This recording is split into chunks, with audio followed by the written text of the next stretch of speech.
السلام عليكم ورحمة الله وبركاته. ایدی بکرد و کرمانجا شرین صلابت خدا له بنو برنامه پاشیو ج کردستان بیشتری جوارات پیشکش کردن و برنامه جد که ایش وجی و پاشیو 20 جوارات پیشکش کردن. بله تماشاگران جان یه شرط شتی بری از برنامه پاشیو افشاوه دست بکن. ایدی بری چند دقیقه که محاضرت کنیم بود دست بکن برنامه رودان که دلتازین له ولی را پایتخت نوچه‌وی گشتم کو در رودان که دلتازین دا لجم هفکارین من تو را میدیای رودا که چند کسک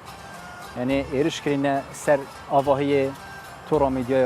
رودا و نارنجوک جهاوتینه و تقکرن جلویری هاتی کردن انجامش داد دو پاسوان تو را میدیای رودا و گل یعنی کارمنده که بشه پیوندی تو را میدیای رودا انجام و تقکرنه بریندار بوینه هم داخل سلامتی بو کسین یعنی و رودان دلتازین دا کو بریندار بوین داخل سلامتی بوانات کین و هیویا برنامه‌ای جبوی تو را میدیای رودا کین کو کاروانای برنامه یعنی دیارت نواهر ما کلسان دایدی به جداهی هم بحثا کار میدیای کین و ایدی پیویایی که کاری که حساب دوباره نبوده نواهر ما کلسان پیویایی که کسین و کار نمرواتی جرابوین بگهم یعنی شلای یاسا و دادگاه و بگهن حق خو و سزای خوی عادلانه. ولی تماشاگران نجار جبوی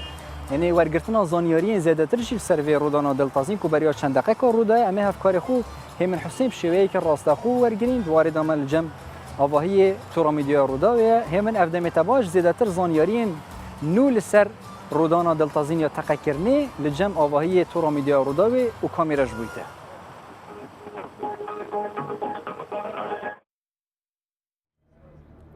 بەڵێ ئەم کاتی ئێوەش باشە فامن باش گوێبیستی پرسیارەکەتان نەبووم بەڵام ئەمەوێ زانیاریەکان لێرە بدەم ئێمە ئێستا لە شوێنی ئەو تەقینەوەین کە ڕووی داوە لێرە باسی لێوەکرێکە نزیکی 45 خولەکێک پێش ئێستا بووە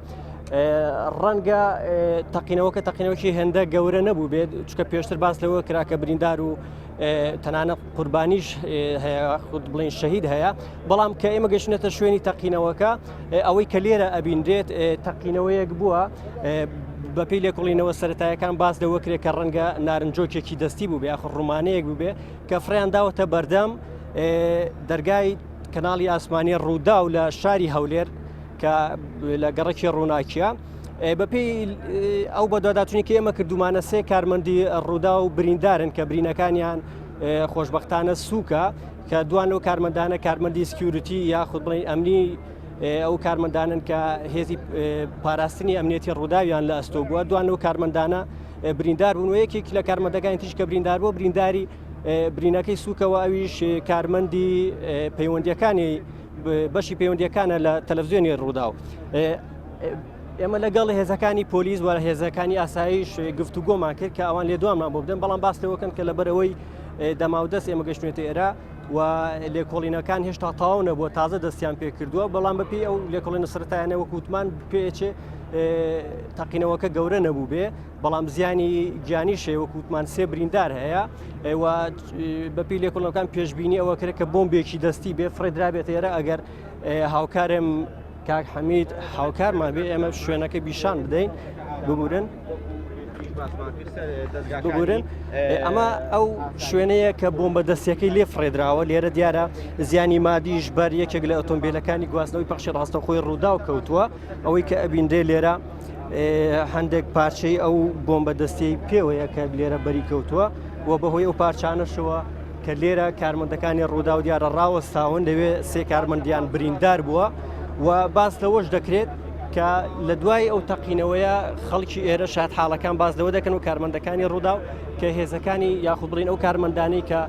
پاراستنی بارەگای تەلەڤیزیۆنی ڕووداویان لە ئەستۆیە تەقەیان کردووە و باس لەوە کرێت کە ئەو تەقانە بۆ بەرگریکردنێک لە خۆیان بووە وەکو ئەڵێن ئەمە نامانوێت زانیاری بین کە پشتڕاست نەکرابێتەوە لەلایەن هێزەکانی ئاسایش و دەستگا ئەمنیەکانی ترەوە چکە لێکۆڵینەوەکان سەرەتایین و بەردەوامیان هەیە پێچێ لە ماوەکانی داهاتوودا و لەم بارەیەوە دەستگاکانی ئاسایش و پۆلیس و دەستگا ئەمنیەکانی تر و لێدوانی فەرمیان هەبێت و زانیاری دروستمان پێ بدەن بەڵێ من از بەحساوێکی بکەم ئێدی دەمێ ئەو کەسین هاتینەوێری و تەقەکری ناڕجوو ژهاوەتین آخفتن کوسا گوتیک یعنی کسین وی داره این کارمندان رودا و بحث بکن مثلا جبرچه افکاری هنی انجام داده آخفتن جدوی یعنی او کسین افکاری نمروواتی کری گود بکو دیار کرد به مثلا جبرچه افکاری هنی انجام داده برانبری آواهی تورامی دیار رودا یعنی جیتش کوسا نبلاف بوده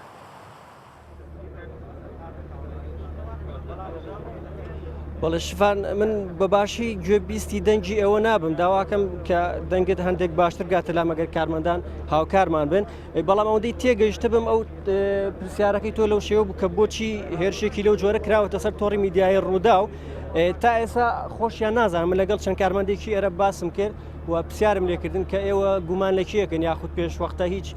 هەڕەشەیەکی لەو جۆرەتان لێکراوە کە شتێکی بۆوان ڕەتیەکەنەوە کە پێشوەختە شتێکی وا بوو بێت و نازانن سەرچاوەکەی کێ بوو تەنانەت لە کوێشەوە بووە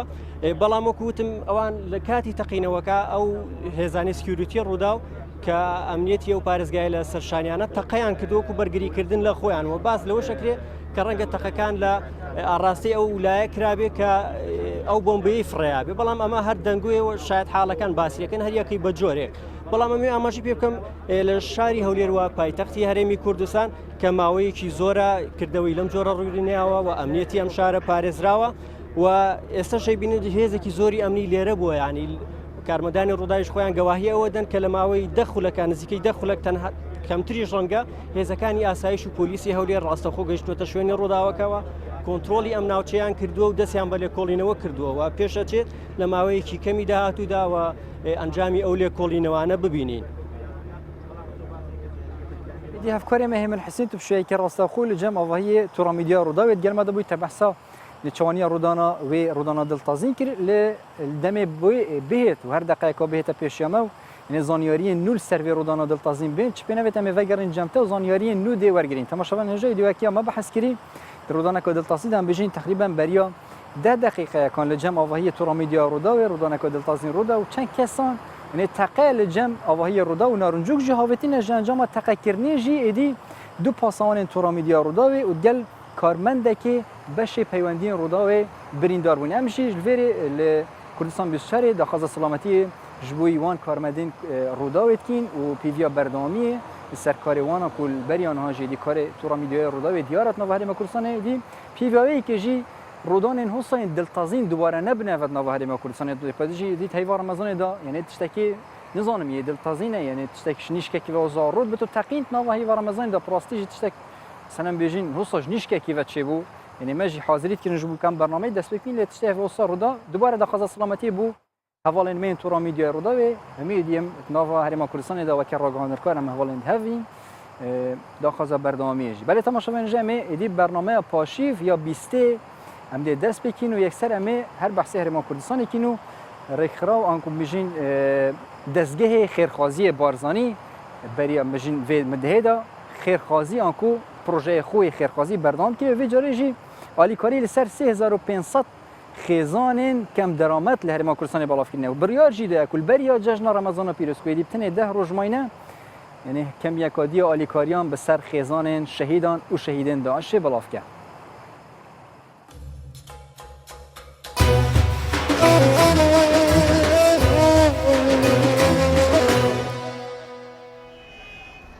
دەستگای خێرخوازی بارزانی نێودەوڵەتی بە هاوکاری زانکۆی ئەمریکی لە دهۆک بۆ دابشکردنی هاوکاریە مرۆیەکانی بەسەر 3500 خێزانی کەم دەرامەت و خاوەن پێداویستی تایبەت مزگەوتی ئەحمەدی حاجی عەلی لە سلێمانی کە دەچەقی کارە خێرخوازەکەی بەوەش مەڵەیەکی تری خستە سەر خەرمانی کارە خزمەتگوزاریەکانی دەستی خۆش بێ خوای گەورە یارمەتی ویش داکەوادان یارمەتی مسلمانانی داوە و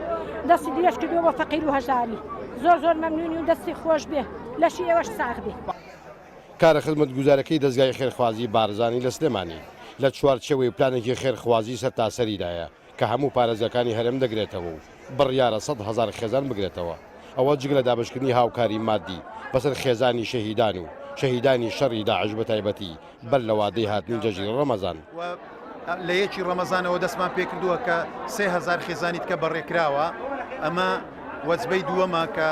4000 خێزانیت کە لە خۆی دەگرێت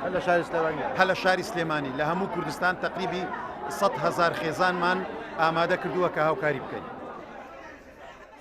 دەستگای خێرخوازی بارزانی ساڵی 2005 دامەزراوە و ساڵی 2007 دەستی بە دابشکردنی هاوکاریەکانی کردووە بەسەر هەژار و ئاوار و لێ قەوماوان لەسەر تاسەری هەرێم و بێگوێدانی ئینتیمای ئاین و ڕەگەز و شوناس مانگی دوی ساڵی 2016 بووە بە ئەندامی ڕێکخراوی ئیکۆسۆی نێودەوڵەتی سەربانەتەوە یەکگرتووەکان. دەستگای خێرخوازی بارزانی لە ڕێگەی دابشکردنی کۆمەکەکانی بەسەر هەژاراندا ئەمڕۆ لە شاری سلێمانی یەکێک لە ماڵەکانی خوای ئاوادان کردەوە هەژارەکانی دەڵێن ماڵی کەسێ ئاوادان بێ ماڵی تۆ ئاواکە عەبدی خۆتە و خۆ دەزانی چی لە تۆ داوا دەکا منیر سەلیم کوردستان 24 سلێمانی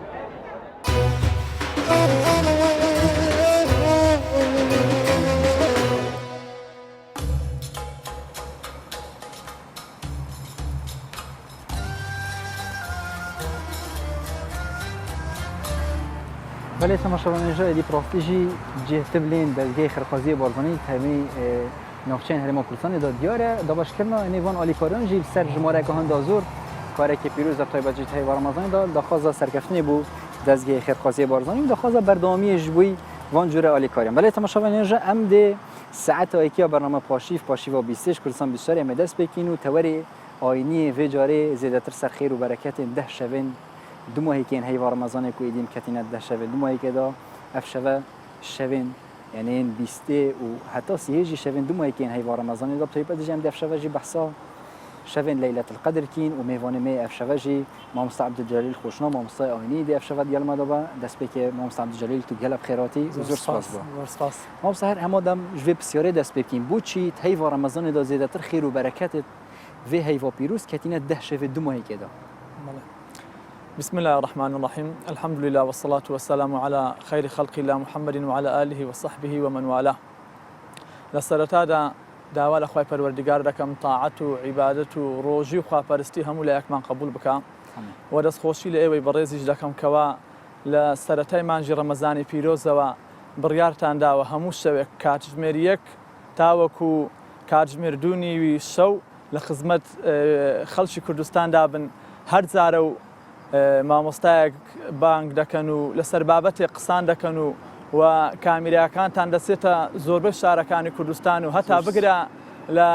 وڵاتانی دراوسێ وەکو تورکیا و ئێران و ئەوانە کە ئەوە جێگای دڵخۆشیە سپاس پێ نەبێت بتنێ ئەرکی سەر ملێت مێوە مەرکی خۆ ئەنجام فەقتان کا هیوای بەردەوامیتان لۆ دەخوازین هیوادارین کەوە ئەو بەرنامانە لە دوای مانجی ڕەمەزانیش بە شێوازی شتر بەردەوام بێ لەبەر ئەوەی خەڵکی کوردستان هەرە زۆری موسڵمانە و تێن و تامەزرۆی بابەتی دینیە بەێ شڵاو هەندی پێتوی ئەمیش دە بەردەوامین و دە هەوڵدین بەرنامە باشتری پێش و بەرسەبارەت بە هەڵبژاردننی تەوەری بەڕێزیشتانکەوە ئەم شەو باسی دەشەوی کۆتایی مانجی ڕەمەزان دەکەینکەوە ئەزر و پاداشتیدا زۆرترە لەگەر باقی ڕۆژەکانی تر ئەم شەوی بیستی مانجی ڕەمەزانە لە هەندێک لە مزگەوتەکان خەڵک دانیشتووە بەڵام زۆربەی هەرە زۆری خەڵکی موسڵمان لە سبەی شەوەکە دەکا شەوی 21 کە داخلی دەشەوەکانی کۆتایی مانجی ڕەمەزان دەبین لەو شەوانە بەدواوە تاوەکو سی مانجی ڕەمەزان ئەوە خەڵک زۆر بە گەرم و گوڕیەوە موسڵمانە لە سەرتاسەری دنیا و لە هەرێمی کوردستانی زۆر بە گەرم و گوڕیەوە بەشداری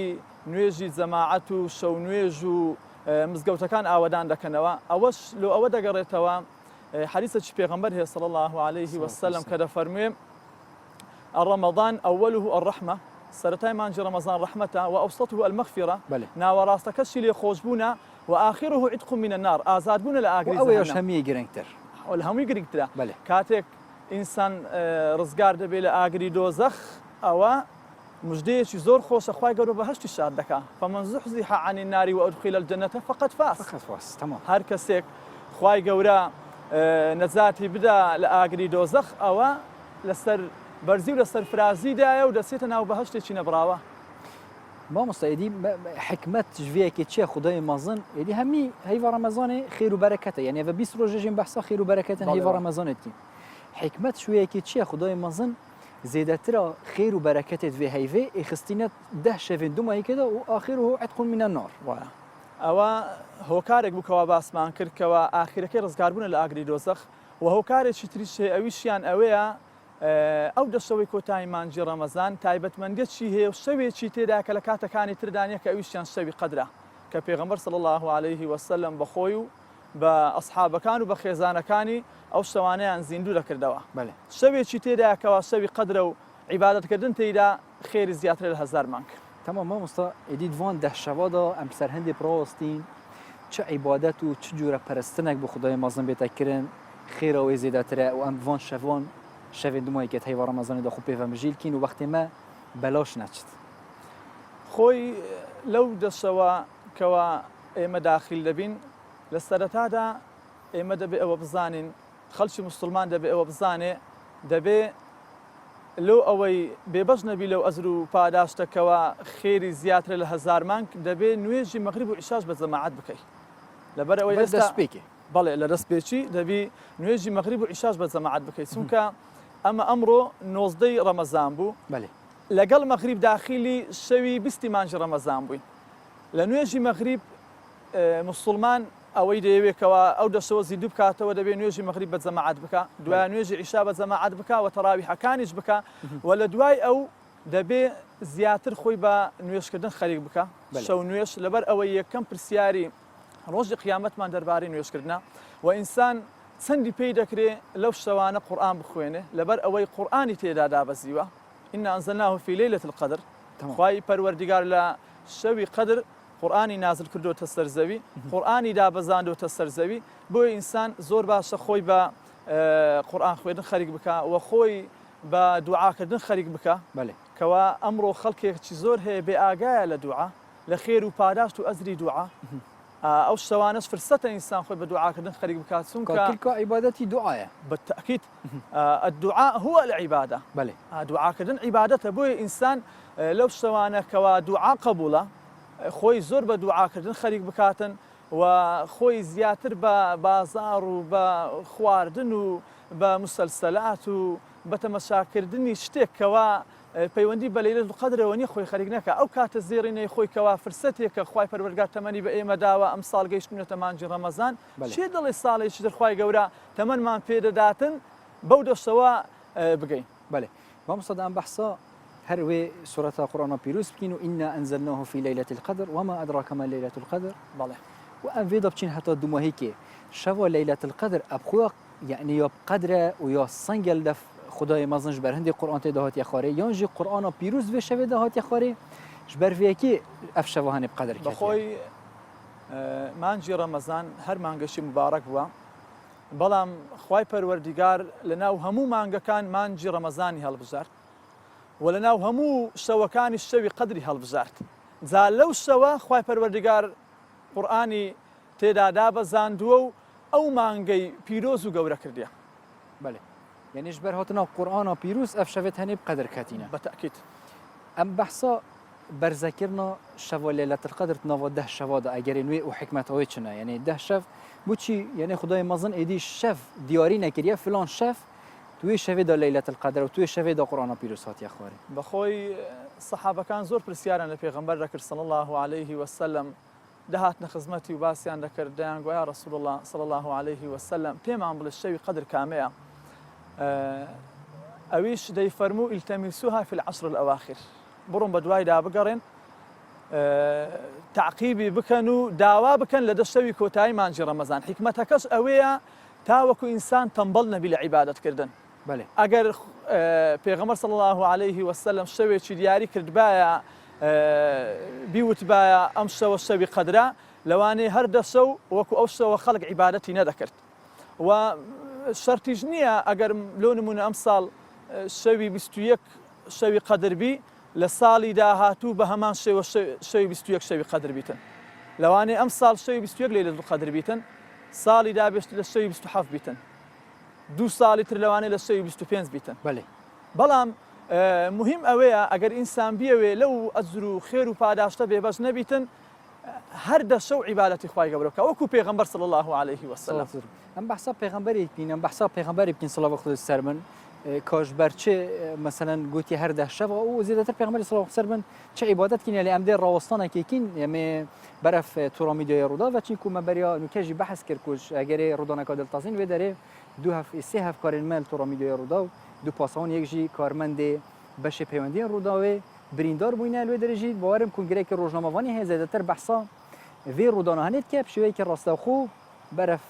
تورا ميديا روداوي وزيادة ترجي أفكار ما بيجم أفكار ما هي من حسين جدد قال مضابه هي من أفدام يتباش زيادة ترى بحث زانياريين داس بيكي ين فيديو ماهيكي جيبكين وبحث كونغري روجنامواني جيبكين بله تماشاواني جا ديار نظام بيواندي الجم ويريجي يعني الجم هفكارين ما قالك بيوندي خراب والبروي رودانا زيادتر تشي بوي يدي هر دما زانيارين نو بين بلاف كرن للسروي رودانا دلتازين والجم وهي تراميديا رودا وشي بوي الجم هفكارين ما امي فاجرن وزانياريني ام دي ورجن تماشا وان جاي دي ما بحثي كي كرما مساعد جاي دخل بورين نجتين يعني زي طرف برينتنا برنامج دا تشي بنشكاف رودانا هني تشي يعني نيشكا كيفا ام بحثا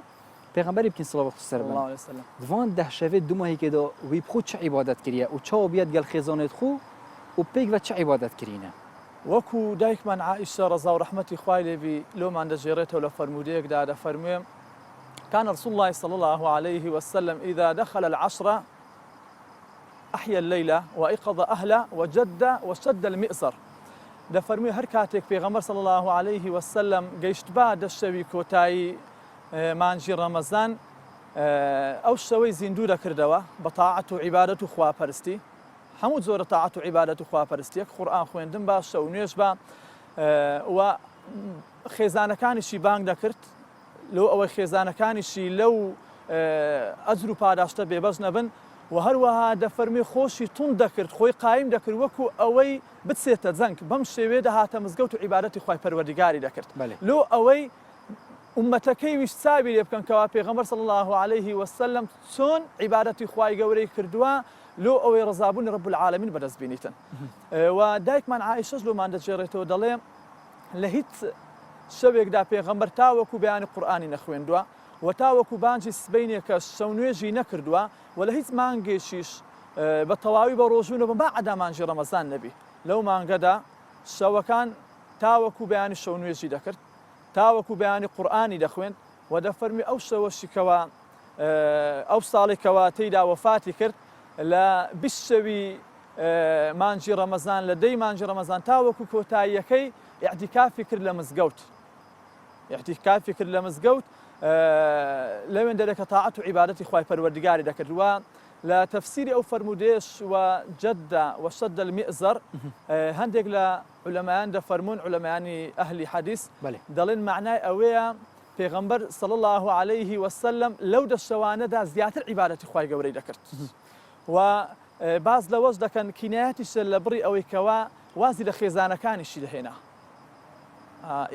اعتزالی دەکرد لە خێزانەکانی ئەو شەوانەی زیاتر بە تاعەت و عیبادەتی خواپەرستی بەسەر دەبرد ئەم بەحسە مانە ناوە مزگەفتە پێغەمبەری صلی الله علیه و سلم یعنی بەریە دوو بەرنامەیە جدیدتر بە بەحسە مانەت ناوە مزگەفتێدا کریە لێ ئەف شەوە ئەم بەحسە چاوانیە مانە پێغەمبەری ناوە مزگەفتێدا بکەین و ئەعتیکافەوەی چاوە بیاد وان دە شەواندا پێغەمبەر صلی الله عليه وسلم لەو دەشەوەی کۆتایی مانجی ڕەمەزان یەک لە ئیشەکانی ئەوە بۆ ئیعتیکافی دەکرد لە مزگەوت بە شەو بە ڕۆژ لە مزگەوت دەمایەوە شەو و ڕۆژین پێغەمبەر بە شەو و ڕۆژ لە مزگەوت دەمایەوە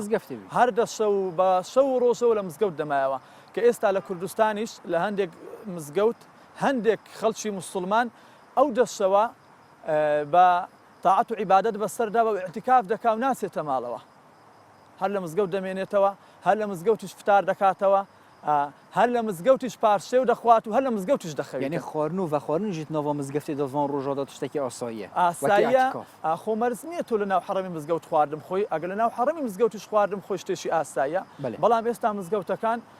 قاعەیان هەیە حەوشیان هەیە حەدیقەیان هەیە دەتواندرێ لەو شوێنانە خواردنەوە بخورێ بەێ مامۆستا بەحسا ئێدی دووبارە بینە سەر بەحسا لەیلەت القەدر و گەلە جۆرە بەحستێتەکردن شەوێت یەکدا زێدەتر لەیلەت القەدر حکمت وێکی چێ مەسەن 21 23 5 7 زێدەتر ژبەر چه ئەفیەکە هەنی پێغەمبەری صلی الله علیه و سلم گوتیان کاک شڤان وەکو باسمان کرد پێغەمبەر صلی الله عليه وسلم وەکو ئەبوو زەر غەفاری شات پرسیاری لێ کرد تو دەی پێغەمبەری خوا دە پێم بڵێ شەوی قەدر کامەیە فەرمووی التەمیسوها فی العشر الأواخر بەدوایدا بگەڕێ لە دەشەوەکانی کۆتایی مانجی ڕەمەزان وفرمودية شمانيك ومتفق عليه هي پیغمبر صلى الله عليه وسلم دفرمي تحروا ليلة القدر في العشر الأواخر من شهر رمضان بدواي ليلة القدر بقرن لا دسوكاني كوتاي مانجي رمضان زا إمامي نووي دفرمي تحروا واتا داوا كردن واتا قران وسوران لو سوي ليلة القدر دفرمي أو دليل لسر أويكوا خوای پەروەردیگار ئەو شەوەی بەزر کردووە و پێغەمبەریش باسی نەکردووە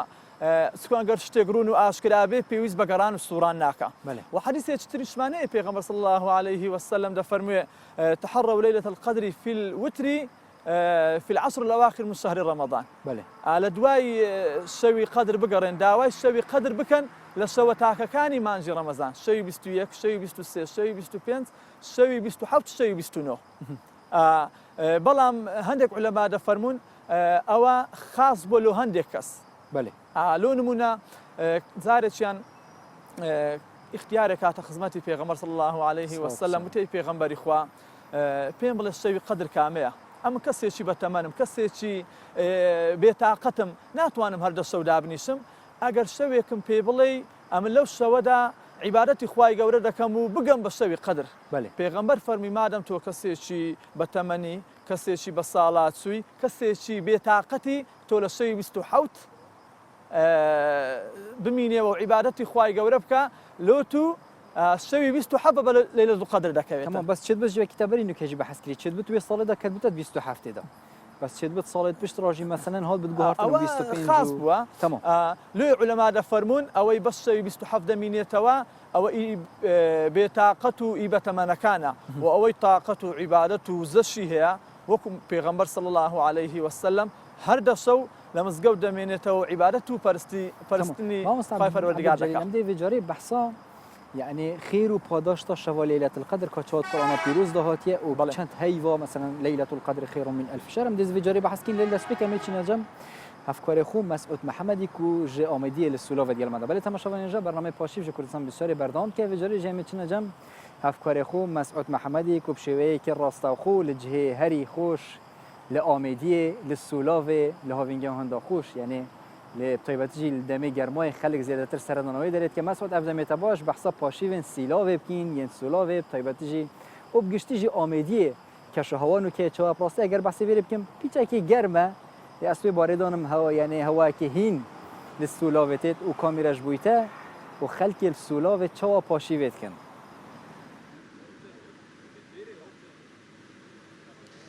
بلد متاوية تماشاوانا باش بيتن جوانا وقتا ما جاب بكري از السنور قزامدي ما ديارك واز الجه كما يك جاب ناو دنكرين هاوينجين هرما كردستان جي جهنگ اشتياري لهرمه كو او هاوينگا سيلاويا ديارت گل حاصلنا ورزه گرمای و هاوینه خلقی که یک جار یزور سرانسری هرما کردستان و جبلی هرما کردستان جی العراق لگلک جهندی قصه بجید کن هر چند ویدیو می‌داری درنگ شوا جبركو وقت پاشی ویجی خلق الویدامی کم تتا دیتن لید گل هندک داشی هیچ تا هجمارا کامازنا گنجان الویها وینگهت رینشتینی از هال دام گل هندک جوان آخوام کنه و چا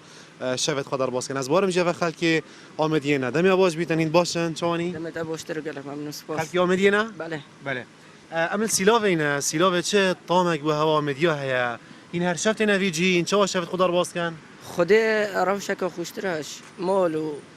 وش بيجين ساشرة عم تنافر جواك خوشة قال هوالا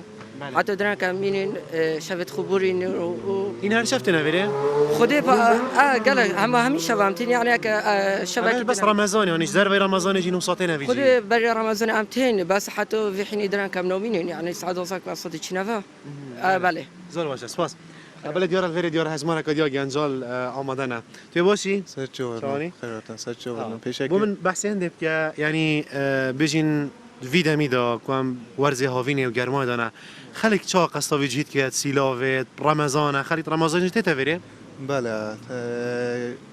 رمضان اجراتنا بره کو سیلو نودن گل ناف کردستان دا کو هاوینگه ها خوشه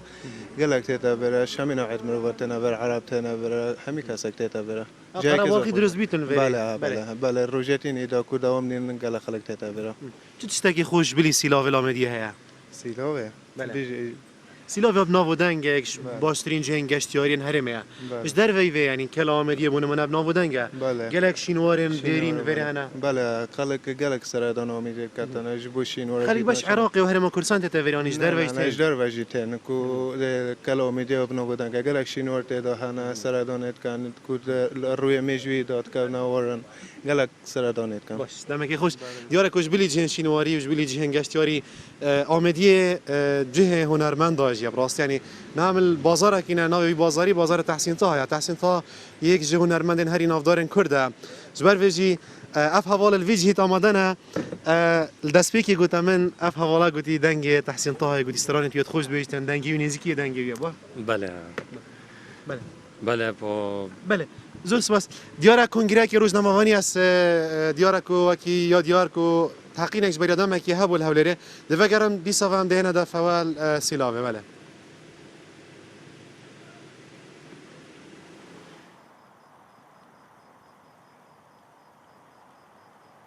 تمام ایدی افکار من مسعود محمد تو دیال مدا بمینه لیش بروی رودانا یا دلتازین یا الجم آواهی تورامیدیا روداوی افکار من هم حسین دیال مدا با وشوی که راستا خود زانیارین هرینو لسروی روداوی دتما همن افدم تباش ایدی زانیارین هرینو لسروی رودانه چنه و کنگره روزنامه‌نی برینو که هاتی اساس کردن چه هات بلاف کردن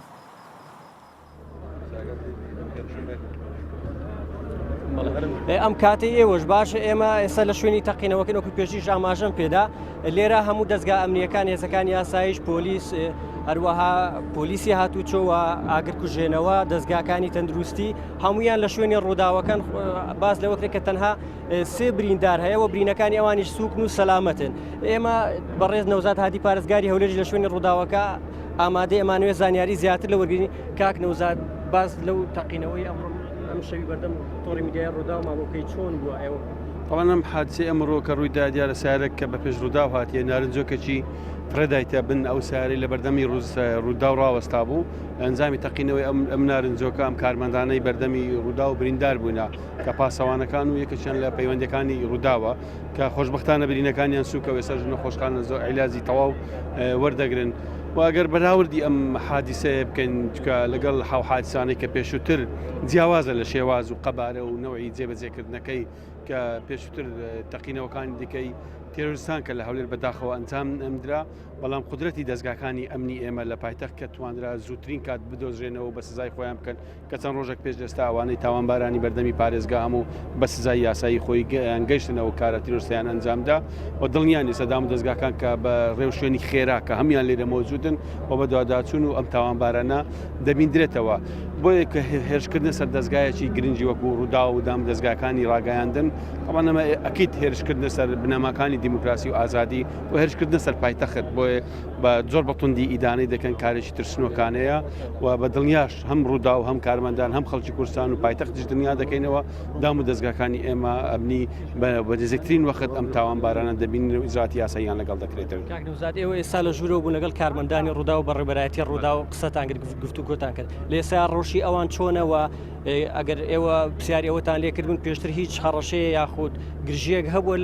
کارمەندانی ڕوودا یا تۆڕی میدیای ڕوودا لەگەڵ لایەنێکی دیاریکراوە هیچ تایبەت نەبووە بەوانەوەم بە حکومەوەی دەستگاکان ڕاگەیاندن و هیچ شتێک بڵێن مەسیجێک پەیامێک شتێکی وایەن بهەڕەشیان پێگەیشت بە پێشتر و کاری خۆشیان دەکەن زۆر بێرانە و بەردەوامن لە کاری خۆیان ئەمڕۆکە ئێستا لەگەڵ یان بووین و ئەو کارە ترسنۆکانە هەنگاوەکانی ئێمە نەخەڵکی کوردستان نەدام و دەستگاکانی ڕاگەیاندن بە دڵنیاییەوە ڕناگریت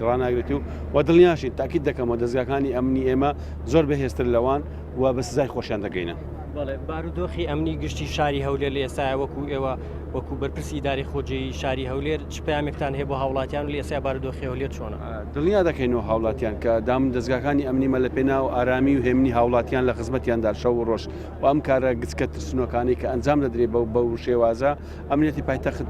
ناشێوێنی و ئەوانە دەرباز نابن لە توانەکانی جیهازی ئەمنی ئێمە و ئیجراعاتیان لەگەڵ دەکرێت و پایتەختیش دەبینین بەو قەڵەباڵغی و بۆ ئاوەدانی بۆ هەموو خەڵکە زۆرەی کە تێدا ڕۆژان لە کار و چاڵاکیەکانیان دڵیان دەکەینەوە کە بەردەوام لە خزمەتیاندا دەبین و ئەم جۆرە کردەوە ترسنۆکانش تاسیل لە هەولێر ناکات و لە دەستگای ڕاگەیاندون لە ڕوودا و لە هەموو کەناڵەکان دیکە ناکاتن و بە سزای خۆشیان دەکەن. کاک نەوزاد ئێمە چینە لای بەڕێز بەڕێوەبەری گشتی پۆلیسی هەولێر کە لە سەرەتای ڕووداوەکە و لێرە ئامادەیە لێکۆڵینەوەکاتان بەچی گەیشتووە؟ ماوە هێشتا لێکۆڵینەوەکان ماوە سەرەتاییە بەس بە تاکید وەکو ئەوکانی تر دەرەنجامەکەی دەردەچێ و ئەوەی ئەو تاوانەی ئەنجام داوە بە تاکید ڕوبەڕووی یاسا دەبێتەوە و ئیجراعاتی پێویستی بەرامبەر دەکرێت. ئەوەی گرنگە هیچ ڕووداوێک نەبووە شار بلە ژێژێنی و هیچ هێرشێک نەبووە بەمانای هێرش بۆ سەر کەناڵی ڕوودا و تەنها ڕوومانەیەک خراوەتە بن ئۆتۆمبیلێکی ڕوودا و تەقیتەوە بە سوچی سێ کارمەند لە کارمەندانی ڕوودا و دوو پاسەوەن و کارمەندێک زامدارن ئەوانیش سەلامەت و کێشیان نییە ڕەوشی شاری هەولێر ئارامە و دەبینن خەڵە باڵغی بەردەوام و هیچ کێشەیەک نییە و خەڵک بەو پەڕی خۆشی لە ناو شاری هەولێر جەژنی عفوەن ڕۆژانی ڕەمەزان و شەوانی ڕەمەزان بەڕێ دەکات ئینشاءالله. بەڵام لە بەردەم تۆڕی میدیای ڕووداوە سیارێکیەوان زیانی پێت وایە بڵئەخس هێرشەکە بۆ سەر ڕوودا و نەبوو یاخود چۆن بووە ئەگەر کەلیمەی هێرش وشەی هێرش قورسە هێرش نییە بەڵکو سیارێکی ڕوودا و لە بەردەم باڵەخانەی کەناڵ ڕوودا و ڕوومانەیەک خراپتە بنی و بۆتە هۆی دروستبوونی ئەو ئاژاوەیە بۆیە بەمانای هێرش مانایەکەی زۆرە و ئەوەی کە تەقەکرایە پاسەوانەکان تەقییان کردیا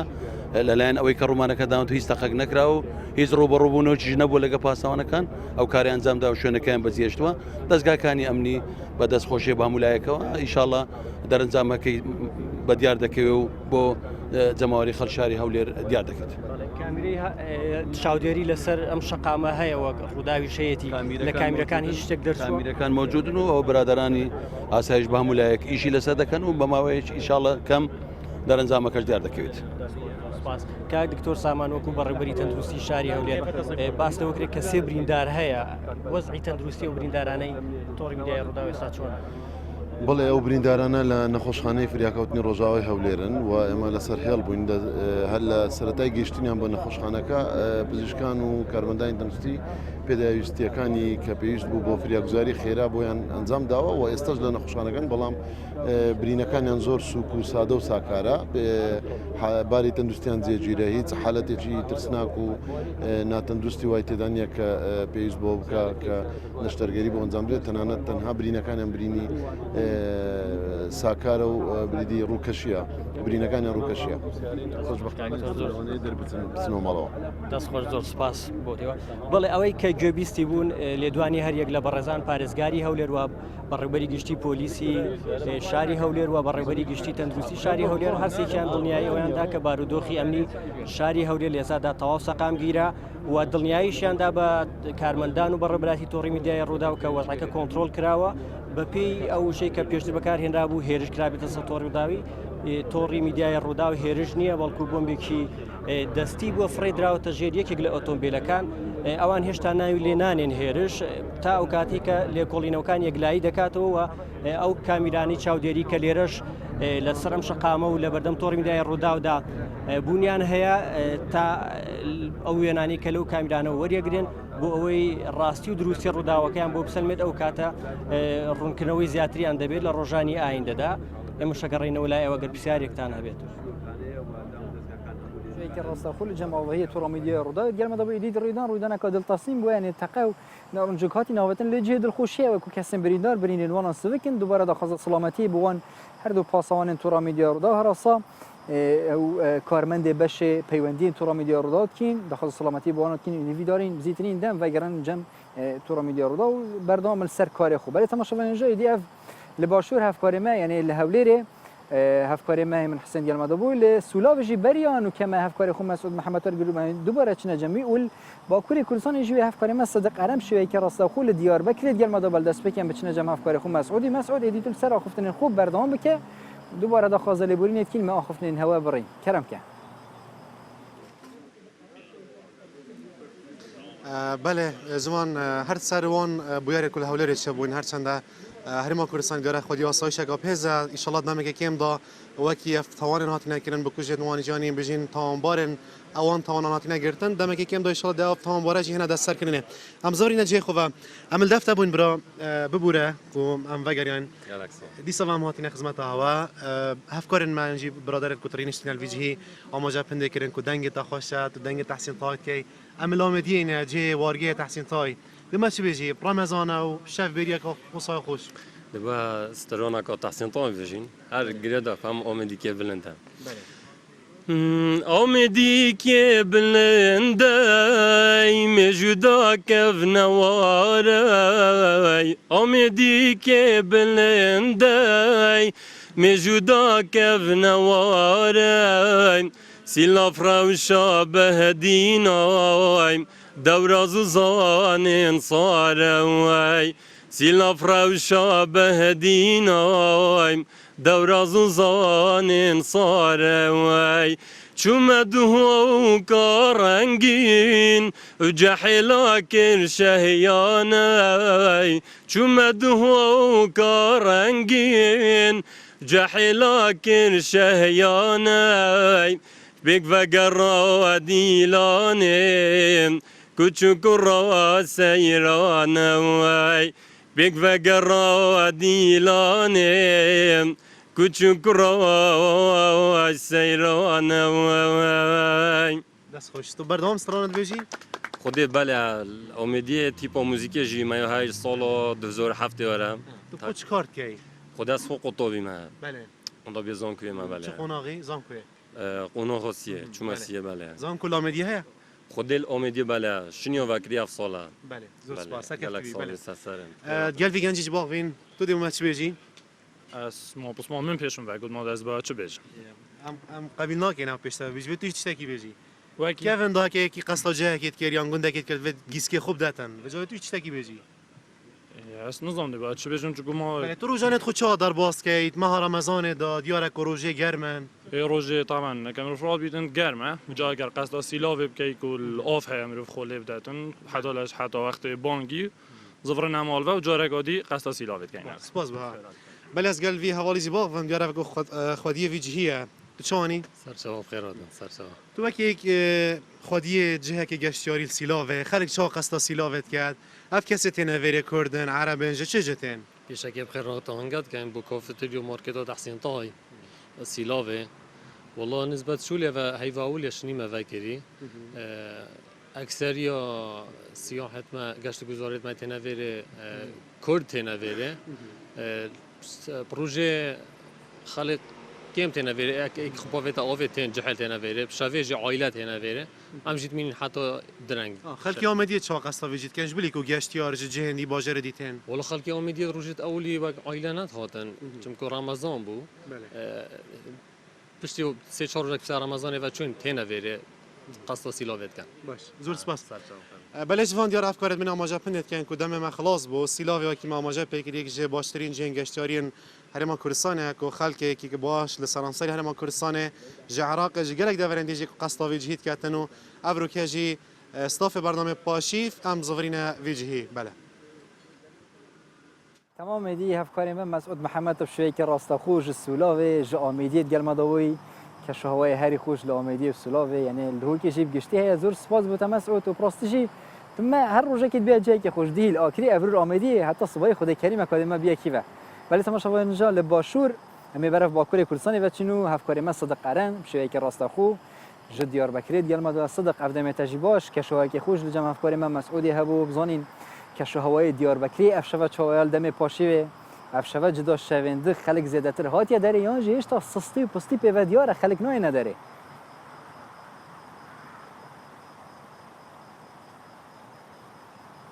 من دیاره پرزگری که پیوندی من گل هفکار خود صدقی دخزالی بودنش همی تماشاوانه که هر جمع این دما پیوندی گل هفکار ما صدقی آماده بود چه بینویتم وگرین باکور و هفکار خود صدق ارنی هم دیوارگیرین تماشاوانه اینجا دوباره وگرین جمع مصعب الجلیل مصعب دخزالی بودنی دوباره کن هم جاری بحثی اگر هات نخارا صورت و بحث ليلة القدر وإنا أنزلناه في ليلة القدر بكين أجرين ويتشنا تهيفا رمضان هذا پیغمبر صلی الله علیه و سلم باسی چار کەسی دەکرد لە بەنی ئیسرائیلیەکان کەوا لە ماوەی 80 ساڵ ئەوانە لۆ چاوتروکانێکیش مەعسەتی خوای پەروەردگاریان نەکردووە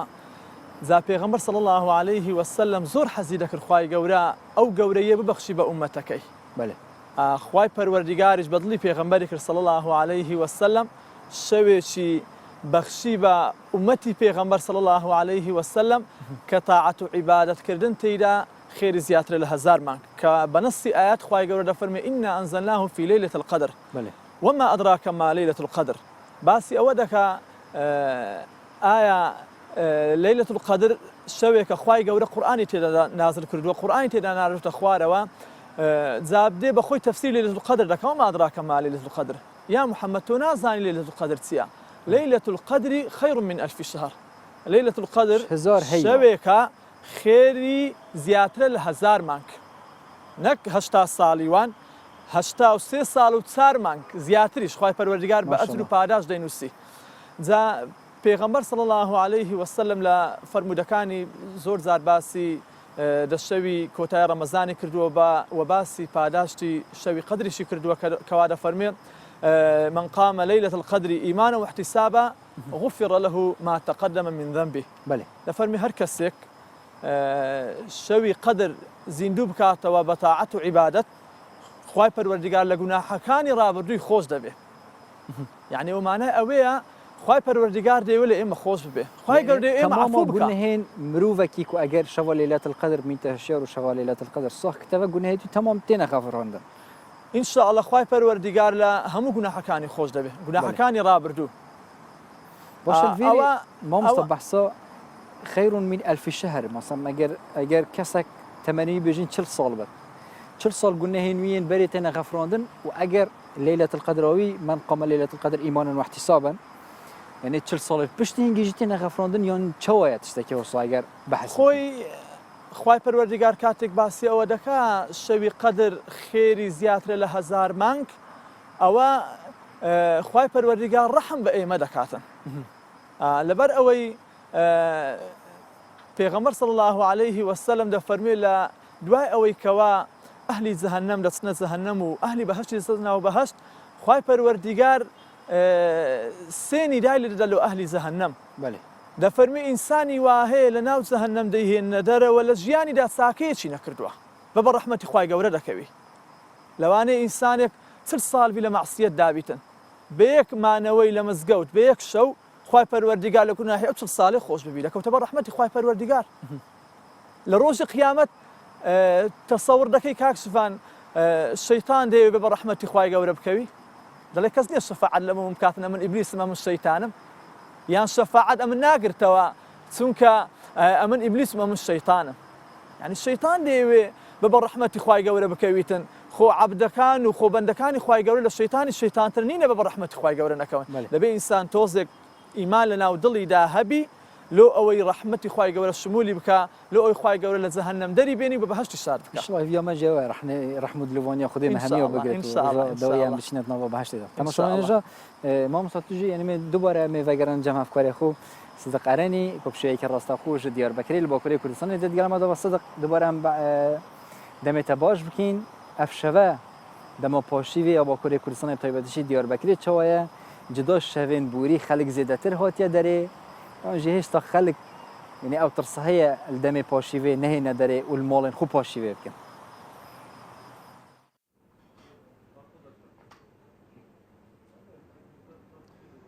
جوان دەماتە و بینەرەی کوردستان 24 باش ئەژی جارێک دەبێم دەرباسبووی بەش بۆ تۆرە ڕوودواوێ بەڕاستی ێرشێ هاتیە بەڕاستی بەدەرنیگاری مەژی بهیست بەڕاستی لە ڕۆژهەڵاتە ناوین چاپەمەنی دەبن خەتەریە مەزندا کار دەکەن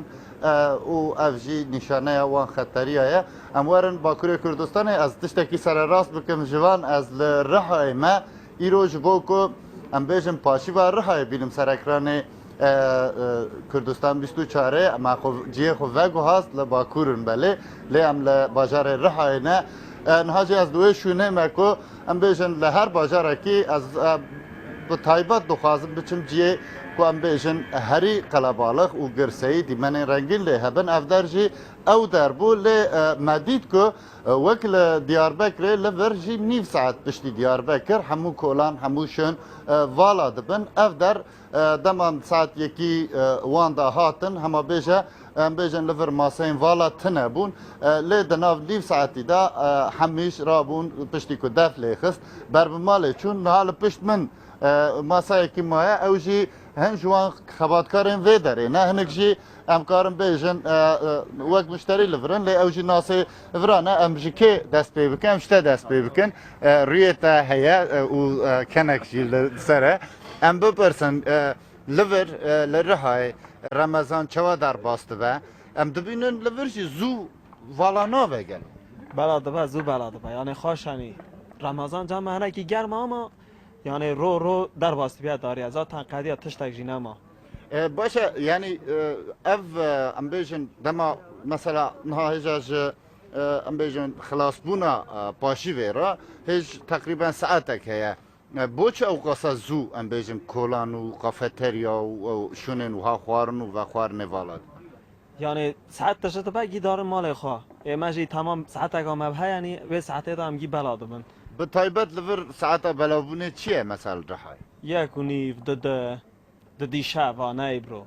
ضد شاب بس شاب چما عجله کرن شاب اوانی ایرو پشتینی یعنی دیا زود چون سبب بازار اسای کو زور رابن دینلن میشبن داویا هفته باشتره اما ها کوا بچن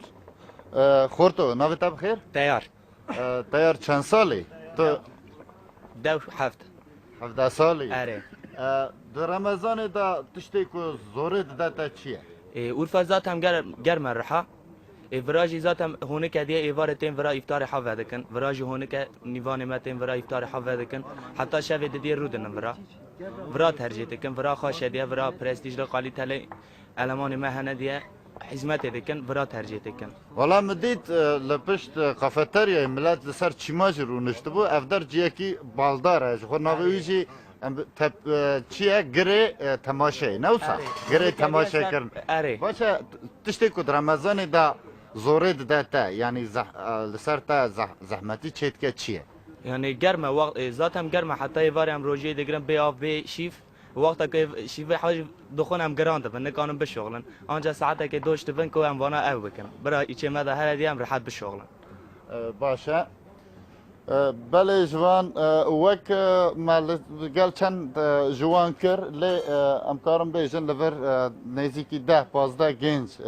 این کو لور دخابتون و هن حوالی وان لورن ناوی ورا گره سیره یعنی سیر تپسی دبن به ترکی به کردیاوی گره سیره براستی دمام هاتن گلک به مالباتی جن زارو لور رونشتی بون لی تشتی کو دفل خست هدی و هواکا بیشن قفله به قفله رابون رف رابون و بر به مال خودشون لرحایجی مدید کو پشتی یک و نیوا لورجی جیانا جواکی خلاص به هفکاری ما صدق قرنت بشوی که راستا خوش رهای دیار ما بوده خازله وری نیستین که ما بحثا دیار بکری دست پیکی کر ام راز بکین رهای جیاسی بارم اگر تو بشی ساعت دوام یعنی صدق دی و بارم که هفکاری ما میرجید بجت نزیکی و داره مزگفت ابراهیم خلیل هی اگه ساعت دوام جی تو گلمه دابی ادیلوی داره جی دیمنین هری نیین مزگفت ابراهیم خلیل و دما پاشی ویلوی داره بوم و گازی دی ام دی ممنون تبین و زور سپاس بته هفکاری ما صدق قرنت تو ساعت دا گلمه دابوی خود حسکت ساعت دو یا پاشیوی امی زغری نجمتن بله تماشاوان اینجا ما مسعد الجلیل ام جاری بحثا دیمن تنزل الملائکه والروح فيها باذن ربهم وحتى ضمن که ام بحثین و بحثان نشانین ليله القدر بکین کوچوانا مروزانت کوفه ليله القدر خواي قورا القرآن هذا فرمي تنزل الملائكة والروح فيها بإذن ربهم من كل أمر سلام هي حتى مطلع الفجر ده فرمي تنزل الملائكة والروح فيها خواي قورا ده فرمي للشوي قدر ده ملائكة كان خواي قورا دادا بزن السرزوي والروح فيها وأميني آسمان كانوا أميني وحشيان لقالك وحضرة جبريل عليه الصلاة والسلام كبيغمبر صلى الله عليه وسلم باسي حضرة جبرائيل مالو دكا فرمي من دوزار جبرائيل من السر شوي خوي بينيوا ده فرمي من جبرائيل بيني 600 بالي هبو ما بيني بالتشي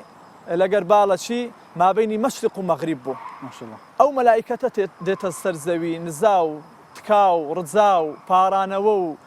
نويج وقران خوين كان من برز دكاتو له اخوي پروردگار هو حيف انسان لو كاتدا بخوي لخو دابي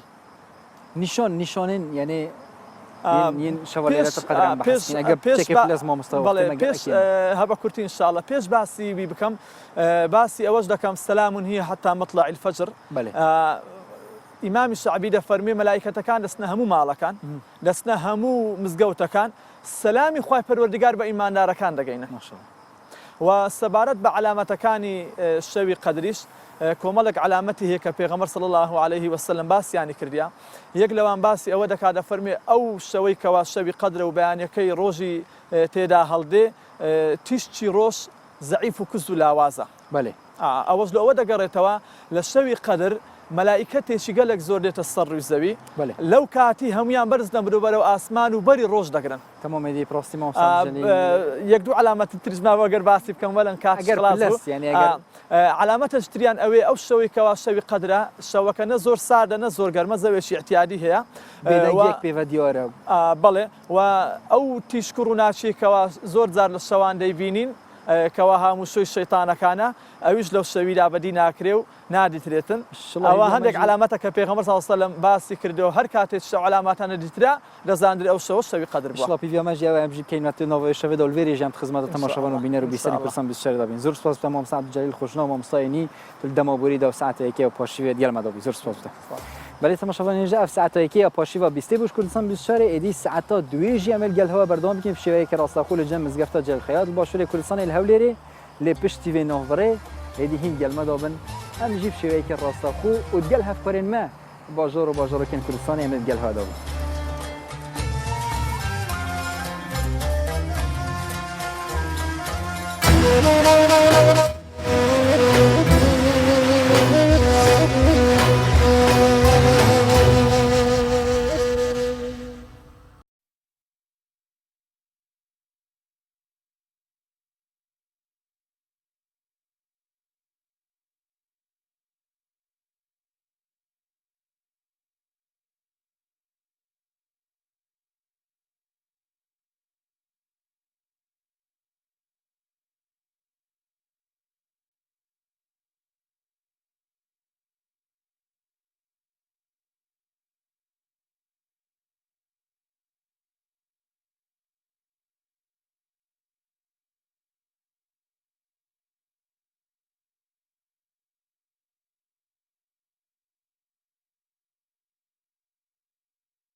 يلا بس حاضرم دي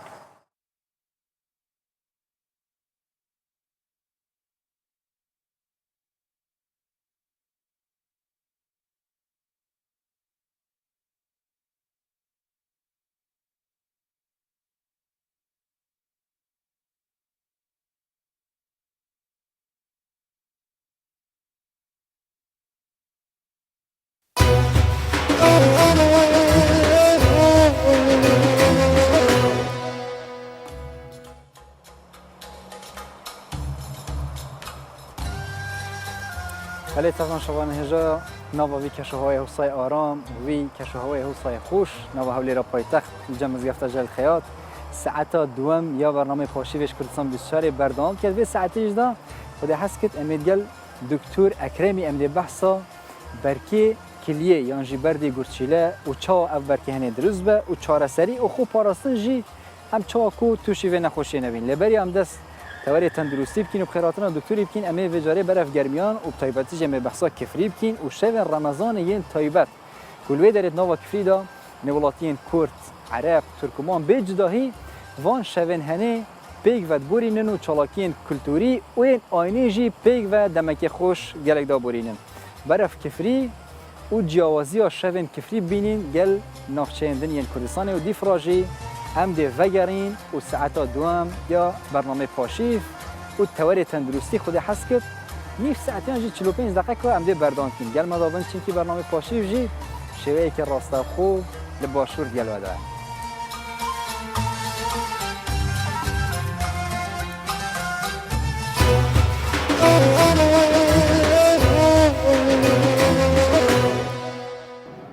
ئێمە لە گەرمیانین ئێستا هاتوینەتە شاری کفری لێرە شەوچرایەک بەڕێوە دەچێت ئەم شەوچرایە ساڵانە لە مانگی ڕەمەزاندا بە تایبەتی لە قەزای کفری بەڕێوەچێ لێرە پێکاتەکانی ئەم شارەکە لە کورد و عەرەب و تورکمان و دانیشتوانی شارەکە پێکاتون ساڵانە لێرە کۆ ئەبنەوە ئەم شەوچرایە بەڕێەکەن من قسەی زۆر ناکەم هەموو پرسیارەکان و قسەکان بۆ میێوانەکانم جێ دێڵم بۆ ئەوەی بۆ شەوانی ڕەمەزان بۆ بەرنامەی پاژیف بۆ کوردستان 24 خۆیان باسی چۆرێتی ئەم شەوچرایەوە ئەو پێکەوەژیانە بکەن لەم شارە هەیە دەچمە لای مامۆستا قادر مامۆستا ئەگەر هەستی بێزەحمەت باسێکی ئەم شەوچرایەمان بۆ بکەی کە باسی ئەوەمان بۆکەی فەرموو ئەمە جۆرێکە لە کۆبوونەوەی جۆرێکە لە کۆبوونەوەی وجهایی شاری کفری بۆ بەسەرهات و قسەی خۆشەروها بڵین هەنێ بڵین گۆرانی و هەروها بەستا وەکو کەلتورێکە لە کفریدا تێدا سەرجەم پێکهاتەکان بە کورد و عەرەب و تورکمانەوە بۆی بیسەلمێنن کە پێکەوە ژیان لەم شارە هەر بەردەوامەوە هەر بەردەوامیش دەبێت. دەست خۆش ئەچمە لای مامۆستا عەباس مامۆستاگیان ئەگەر قسەیەکمان بۆ بکەی لەسەر ئەم شەوچرایە کە شەوانەکرێ لە شارەکە دوو کەلیمە قسەمان بۆ بکەی باسێکی ئەو شەوچرایەمان بۆ بکەی لە ڕاستەوخۆ لە کوردستان 24 لەگەڵ یەکێک لە ڕەخنەکانم لەم شەوچرایە لەم مۆزەخانەیە ڕەگەزی مێینەی تیانە وجودی برا تورکمانەکانمان کەمە ئەبوایە ئامادەکاری باشی بۆ بکرایە ئەم شارە شاری پێکەوە ژیانی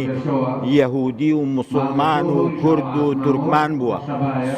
سونە و شیعە بووە عەجەمەکان شیعە بوونە مامۆستا لە کۆنا یەهودیەکانیش بەم شێوازەی ئێستا لەگەڵ ئێوە دانیشتون ئەم شەوچرایە بەڕێ بکەن نەخێر ئەمە ئیساکە وەکو هەوڵێکە بۆ بوژاندنەوە و هەڵسانەوە میوانێکی تر کە لە نەتەوەی تورکمانە یەکێکە لە تورکمانە ڕەسەنەکانی شاری کفری لێرە تورکمان کورد عەرەب زۆر بە ئاشتیانە پێکەوە ژیانە ژێن ئەگەر باسێکی ئەوەمان بۆ بکەیتەوە و هاوڵاتیەکی نەتەوەی تورکمان ئێستا لەم شەوچرایە میێوانی باسێکی ئەومان بۆ بکەی باسی پێکەوە ژیان و وەکۆبوونەوەتان لێرە لەگەڵ خەڵکی شارەکە و لەگەڵ کوردەکان عەرەبەکان ئەم شەوانە چۆن بڕێەکەن بۆ ئەو پێکەوە ژیانە ئاشتی و خۆشیەی کە لێرە بەردەوامە پێشێکی سوپاسی بەڕێستانەکەم بۆ دەرفەتێکەوە پێداین پاشان وا دیارە کە باسی کفری ئەەکەین کە باسی شاری کفرەکەین ئەو وشەیە خۆی بەخۆیەوە برایەتی کورد و تورکمان و عەرەب و هەموو نەتەوەکان و ئاشتی و پێکەوە ژیان ڕاگەێنێت چونکە شاری کفری هەر بەخۆیەوە بە ناوێکیەوە بەواتای برایەتیە و ئاشتیە و هیوای بەردەوامی ئەو برایەتی و ئاشتی و پێکەوژیان و هەر بەردەوامی ئێوە لێرە وەکو ئەم شەوەکو چی بەشداریتان کردوایە گۆرانی ئەڵێن ئایا مەقاماتی تایبەت بە خۆتان ئەڵێن چیرۆک و شعری تورکمانی ئەڵێن لێرە چونکە لێرە پێکاتەکانی ئەم شارە زۆربەی زمانی کوردی عەرەبی تورکمانی ئەزانێت بەڵێ لێرە گۆرانی بە تورکمانی وتراوە هەموو شتێکی هەبوو ئێمە وەکو نەتەوەی تورکمان لێرەین نێوانێکی تر لە دەرەوەی وڵات هاتووەتەوە ئەو بەردەوام باس لە خۆشەویستی خۆیەکە بۆ ئەم شارە وەکو خۆشی ئەڵێ کە من هەموو دنیا گەڕاوم بەڵام هیچی تامی شاری کفریم بۆ نادا کاک قەیس ئەگە هەستی تا سەر پێ بێ زەحمەت من ئێستا ئاماژەم بەوە کرد تۆ هەموو دنیا گەڕاوی بە قسەی خۆت و هیچ شوێنێک تامی شاری کفری بۆ تۆ نەداوە ئەو هۆکارەکەی بۆچی ئەگەڕێنیتەوە؟ وەڵای پێش هەموو شتێ کفری نیشتیمانی یادەوەریەکانی منداڵیە دۆستەکە ئێمە ئاماژەشمان بەوە کرد کفری کۆمەڵی سیفاتی هەیە لە هیچ شارێکی دیکەیان نییە پێش هەموو شتی لێبوردن لەم شارەیە کورد و تورکمان پێکەوە ژیاون تا ئێستا بە درێژایی مێژووی ئەم شارە هیچ کێشەیەک ڕووی نەداوە لە دەورە شەوچرایم بۆ بکەی ئەم کۆبوونەوەیەی نێوان پێکاتەکانی شارەکە بەردە شەوانی ڕەمەزاندا ئەمە شەوێکی ڕەمەزانیە هەمیشە ئەمە ڕووی داوە لە ناو شاری کفریە ئێمە ئاماژە بۆ هەندێ هونەری میلیەکەین بۆ نمونە کفری پایتەختی مەقامە لە هەموو دنیاە هەموو مەقامەکان بیکە بە نیوە 170 نیوەی ڕێکی لەم شارەوە سەری هەڵداوە و بەرەو بەغدا و بەرەو شارەکانی دیکە بەرەو کەرکووک هەروەها شعری نوێی کوردی لەم شارەوە سەریێڵدا لە سەردەستی شاعرێکی بلیمەتی وەکو لەتیف هەڵمەتی گەورە و چەند شاعرێکی دیکە و زۆر ممەیەزاتی ترەیە لەم شارەدا کە لە شارانی تر نییە و هەروەها ئەم شارە بە درێژایی لە بەغداوە تا سلێمانی لە سلێمانیەوە تا عەمان تاقە شارێکە بووە ئەویش ئەم شارە بووە ئەم شارە دەوڵەمەندە بە زۆر شت کۆمەڵی سیاست بەداری گەورەی تێدا بووە کۆمەڵی ئەحداسی زۆر سەرنجڕاکێشەری تیا بووە بەڵام بەداخەوە یعنی تشکی ئیعلام بەسەری ئەزاڵ نەبووە پشتگوێ خراوە و ئێمە دەبێ ئێستا پەردە لەسەر ئەو شتانە هەڵدەین زۆر سپاس لە کوردستان 24 بەردەوامە بین بۆ خزمەتکردنی ئەم شارە و هەموو ناوچەکانی تری کوردستان حاجی گیانەگەڵ هەستیتە سەر پێ حاجی فەرەج یەکێکە لەو پیاوانەی بەردەوام ئەم جلە کۆنەی کوردیەی لەبەرە ئەمە پێی ئەوترێت کە واوسەڵتا لێرە زۆر باوە وەختی خۆی تەنانەت گەنجەکانیش لەم شێوازی جلکردنیان لەبەرەکەن حاجی هەر لە سەردەمی گەنجیوە تا ئێستا بەردەوامە لە بەرکردنی ئەم جلە حاجی تۆ باسی پۆشینی ئەم جلە شێوازی دوورنەکەیم بۆ بکەی ئەوم بکەی زۆر جار بە شەوانی ڕەمەزان کۆبنەوە ئەم جلە جوانانە لە بەرەکەی باسێکیم بۆ بکە ئەم جلە جلێکی ڕەسەنیە جلێکی جوانە ئەم شارە مێژووی ئەم شارە بەم جلەوە جوانە منی شەر ئەم جلەم هەیە و ئیسا ئەم زۆر خەیاتی ئەم شارە نازانی ئەم جلە بدورێ ئەو ساکە بە ڕەحمەت بێ عەلی دیێوانە عوسمان خەیات ماوە ڕەسوول خەیات ئەمانە بوون خەیاتی ئەم جەوە ئەمە پێ ئەڵێن کەوا و سەڵتە کەوا و سەڵتە لەگەڵ کەوا و چاکە تا فەرقیە ئەمە جنی ڕەسەنایەتی جافە ئەمە جافێتی عەسلی پێژن ئەمە پێ ئەڵێن کەوا و سەڵتە و فەقیانە و بۆ بۆنی خۆش و وەختی خۆی گەنجەکان یعنی من وێنە کۆنەکانی ئەم شارە بینیم گەنجەکان زۆر لە بەریانە یعنی گەنجەکانی ئەم شارە هەمووی ئەمەی لەبەرە ئێستا بۆ ئەو لەبەرکردنە لەلایەن گەنجانەوە کاڵ بۆتەوە کەم بۆتەوە وڵی ئەوەی لەبەرەوە هەرکیۆکەوێتە ئاستۆی خۆی ئەمە زۆر شتێکی جوانە شتێکی ڕێک و بێکە ئەمە زۆر شتێکی پاک و بتە کە ڕێی بۆ شوێنەکان زۆر عجایب و زۆر پێخۆشە دیسە من هەر ئاوا بۆ من هەرچی مناسبەیە بۆ شارەکان هەر ئاوا ئەڕۆم و کەوەزارم زۆر سپاس دیارە لێرە گەنجانیش بەشدارن مامەستا مەریوانەگەر بێیتە ئێرە قسێکمان بۆ بکەی وەکو گەنجێک قسەمان بۆ بکەین ئەم شەوچرایە چۆن هەڵە سەنگێنی و تا چەند دام و چێژی بۆ ئێوەی گەنجانی شەیە. وەڵام من دەستخۆشی لەم شارەکەم بەڕاستی پێم خۆشە پارچە شعریەکەیە لە هەموو بۆنەکانی کفریا بڵێ شعری فاتح سەلامە کاڵێ سڵاو لە تۆ شاری کفری کە 40 ساڵە پایتەختی شعری 40 ساڵەوە 40 ساڵە شعرەکان هەموو پیر بوون شعری تو هێشتا 14 ساڵە بەڕاستی کولتور و داب و نەریتی ئەم شارە بەردەوام 14 ساڵە بەردەوام خونچەیەکە لە چرۆدایە بۆیە ئەمە جێگەی خۆشحاڵیە باس لە کولتور و داب و نەریتی ئەم شارەکە و ئارامی و چێژێکی دەرونی بەگەنجانە بەخشێت لەم شارەدا. دیارە لێرەش بە گۆرانی وتن و شەوان ڕازێنەوە بە وتنی گۆرانی و ئاهەنگ و دابەشکردنی پاخڵەوە و شیرینەمەنی و دواتر یاری کڵاوێن و دۆمینە و کۆنکان و هەموو ئەمانە لە شەوانی ڕەمەزان لێرە بەڕێوە دەچێت دەگەڕێمەوە بۆ لایەوە.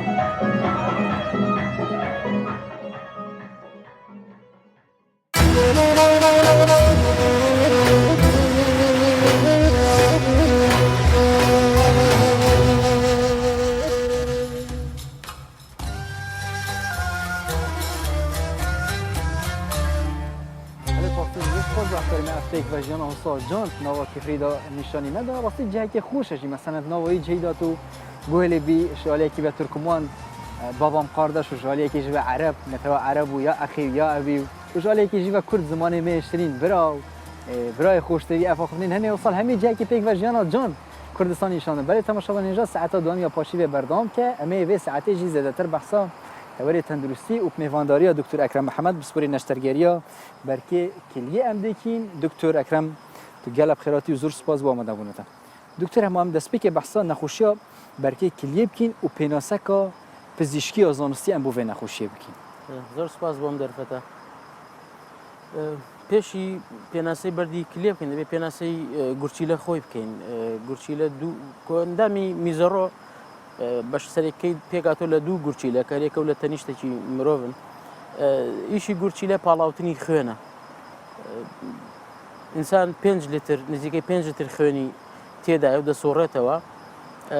ڕۆژانە 36 جار ئەو خوێنە دەپاڵێورێ لایەن گورچیلەکانەوە ڕۆژی 180 لیتر دەپاڵێوێ ئەو شتانی کە لە ئەنجامی ئیشکردنی کۆندامەکانی تری لەشە دروستە بێ ماوەدەکانی دێتە ناو خوێنەوە ئەوەی پێویستە بۆ لەش دەمژری ئەوەی زیادە فڕێدێتە دەرەوە یەک لەو دەرچانی کە ئەو ماوەدانە و پیسانی لێ فڕێدرێ گورچیلەکانە ئەو شتانە ئێمە پێی دەڵێن کریستاڵ یەک لەو ماوەدانی کە فڕێ ئەدرێ لە بە شێوەی زانستی بە شێوەی شێوەزاری گشتیش پێوترێ ئەوەی پێوترێ ڕەمڵ ئەوە لە ئەنجامی ئیشکردنی بەشەکانی تری لەش دروستە بێ و لە گورچیلەوە فڕێ ئەدرێتە دەرەوە ئەو ڕەمڵە ئەگەر لە ناو میزدا قەبارە و ئەوەکەی بچووک بێ بە ئاسانی فڕێ ئەدرێ بەڵام ئەگەر ڕێژەکەی زیادی کرد گەشتە حەدێک گورچیلە نەتوانێ هەمووی فڕێدا دەبینی کۆ بێتەوە قەبارەی گەورەتر ئەبێ جا ئەگەر زیاد لەوەش هێشتا زیاتر بوو ئەوژە یەکە گرن کە یەکیان گرت لە 3 ملیم 4 ملیم زیادی کرد ئەوژە ئیتر هەر ئەو کریستاڵەیە بەڵام حەجمی گەورەتر بێ پێ ئەوترێ بەرد یعنی هەر ئەو ڕەملەیە خوب يعني بهفدوفات جرت وبتا بارك يعني أجارين دروزبينا ينجي لسبيكي ما بحثا يعني التعريف هو يعني إدي أبيه تعريف ينجي بيناسيا بركي قرتشيش دروزبينا وي كريستال ينجي وي رملا دروزبت يعني أو بتهاوتن ليت مينت أو دروزبت أجارين سركين دروزبينا بركي شنا ينجي الرملين بيجين يعني أساسي يعني لهمو إنسانك لا ميزي دبي الرمل هبه أما زور جار دبي سين يعني زور نخوش دەڵێ وڵا دکتۆر نەخۆشم چوومە علاج وەرگرت ڕەمڵم هەبوو هیچ کەسێک نییە ڕەمڵ لە میزیدا نەبێ کەسێک ڕەمڵی کەسێک تێدا نەبێ ئەو ناسروشتیە ئیشی گورچی لەو ئیشی میزکردن فڕێدانی ئەو ڕەمڵەیە دەرچێت لە لەش بچێتە دەرەوەی لەش بەڵام ئەبێ ئەوەندەی سروشتیە ئەوەندە هەبێ کە تێ ئەپەڕێ ئەو وەختی ئەبێتە ناسروشتی زیادە بێت یان بن ئەگرێت یان یارمەتی دەر هەنێک ماواد لە ناو خوێن هەیە بەڵانسێکەیە چەندانەیەکیان دژی دروستبوونی بەردن ناهێڵن ئەو ڕملانە یەک بگرن ئەوان هەنێکیان ئەوان لەگەڵ ڕملەکایەک دەگرن بۆ ئەوەی فڕێ بدێتە دەرەوە ناهێڵن ڕملەکە هەنێ ماوادیش هەیە یارمەتی دەرە وا ئەکات ڕملەکان نزیک بنەوە لە یەک واکە بە ئاسانی یەک بگرن و بەردروست ببێ بەێ هەموو کەسێک ڕەمڵی هەیە و هەموو کەسێک معارەزە بۆی بەردروستکە بەڵام لە کەسێکەوە بۆ کەسێکی تر جیاوازە ڕێژەی ئاسایی ڕێژە سروشتی چەندەیە ڕەملێ نەوە لە شێمرویدا خۆی تقریبان حوت هەشت ڕەمڵمان هەیە هەر یەکە و ژمارەیەکی هەیە وەکو یەک نین ینی ئەوەی کە لە گۆشتی حیوان هەیە پێوتە یوریگەسە ترشی یوریک ئەوەی لە ماست و شیر و ئەوان هەیە مادەی کالیسیۆمە ڕێژەیەکی هەیە ینی هەر یەکە و ڕێژەیەکی هەیە ئێمە ئەگەر بمانوێت بۆ کەسێک بزانین ئەو بۆچی وانی خاستن کە بەر زۆر دروستەکەنەوە کێشە چییە کام مادەی کەم و زیادە دەبێت لە 24 کاتژمێرە میزەکەی کۆ کاتەوە و ئەو ماوادانە ئەپێوین هەر یەکە و ژماری تایبەتی خۆ هەیە دەبێت لەوەندە زیاتر نەبێت کە لەوەندە زیاتر بێ دەڵێن خەلەلەکە لە فلان ڕەمڵی هەیە ئەوی زیادە تمام دکتور ئەەکەم وێجارێ سەر خۆپاراستنی و چەوانیا چارەسەریە بەرکەی گولچێرە ڕاستنی دەست پێک ئەمە چینە جەم هەفکارێن خۆ ئیدی لێ بابەتی مە بەردام کە بەڵێ تەماشاوانێژە بەرنامەی پاشی بەردام کە وێجارێ ژێمێ چینە جەم هەفکارێ خۆ تایبەتی ژێم بەحسا باکوورێ کوردستانی بکەین سەدەق ئەرەم شێوەیەکی ڕاستەخۆ وێ لە جەم مزگەفتە ئیبراهیم خەلیل لە ئورفایە لە باکوورێ کوردستانە دیارمەدا بە هەڕەسا هەفکارێ مە هێمن حەسێنژی لە هەولێرە پایتەختی بەردامە وێجارێ دیال پلیسن هاتوچەیە و هەفکارێ مە بێژم منیر سەلیمژی لە یەک ژگوندێن خۆشن سلێمانی هیچ پێنەوێت دیالمەدا بەڵدەست پێکێ ئەمێ بەرەف باکوورێ کوردستانی هەفکارێ مە سەدەق و چین سەدەق تو وێجارێ سەعەتە دووەم الجەم مزگەفتە ئیبراهیم خەلیلی لێ دەرێ یعنی چوانیا خارنا پاشیوه یان جاو خلکین قستا مزگفتت کن او زانیاری او نه هرینو جمت صدق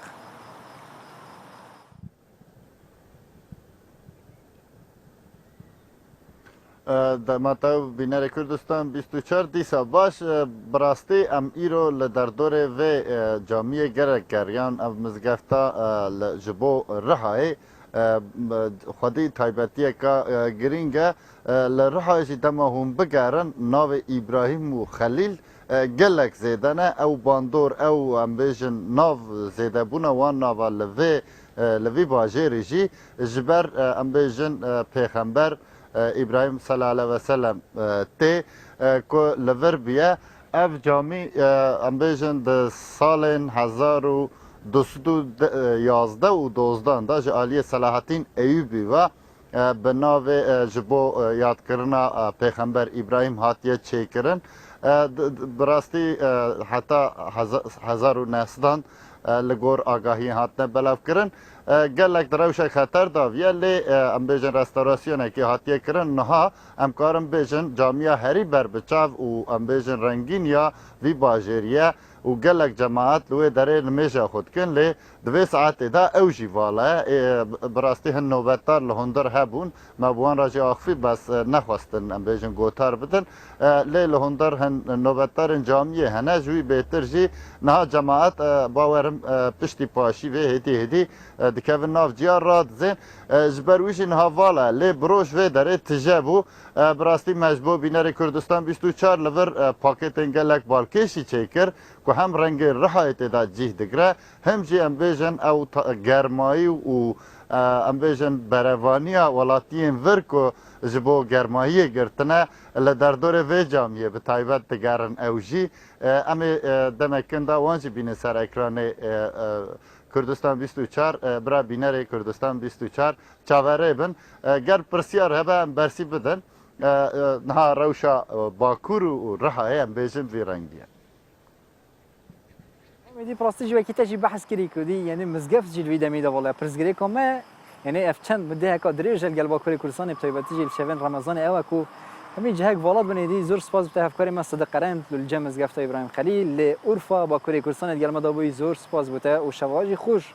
و پاشی واجی خوش تماشاوان نجا لباکور ام بین باشتر کردستان الجم افکار من هیمن حسین له هولێرە پایتەخت لجم هیزن پلیسن هاتو چی از به بار دامه زیاتر یعنی بحثا پاراستن اولهیه هاتو چی راسا پاراستن اولهیه باجر جیب تمامی بکه هیمن کامیراش بویته و زیاتر بحثا افشاف و کار گران یه پلیسن هاتو چی اگر بیت کردن جمته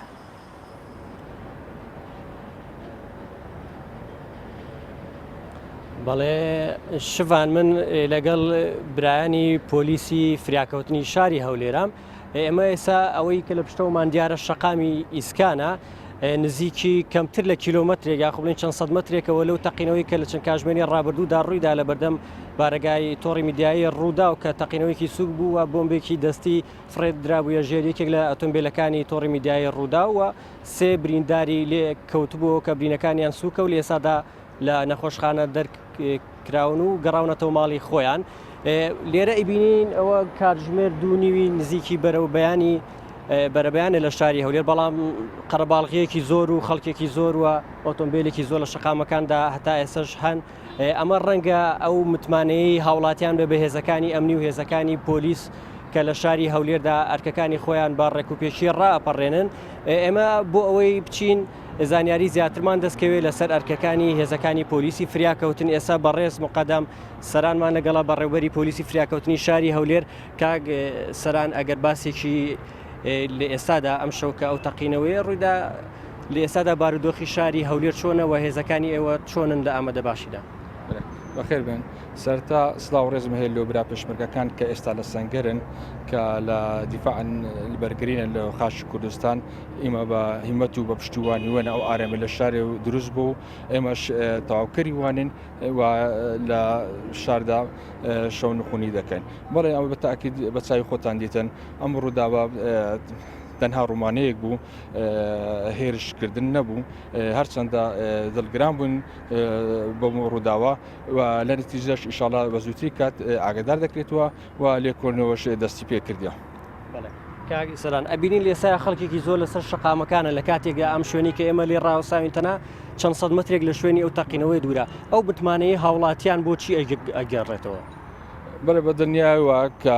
شاری هەولێر ئارامە و هیچ شەک و هیچ مەشاکی لە شتدانە ئێمەش وەکو بەرەوبەراتی پۆلیسی فریاکەوتنی هەولێر بە هەمهەنگی لەگەڵ هێزەکانی تر هێزی ئاسایش پۆلیسی هاتوچۆ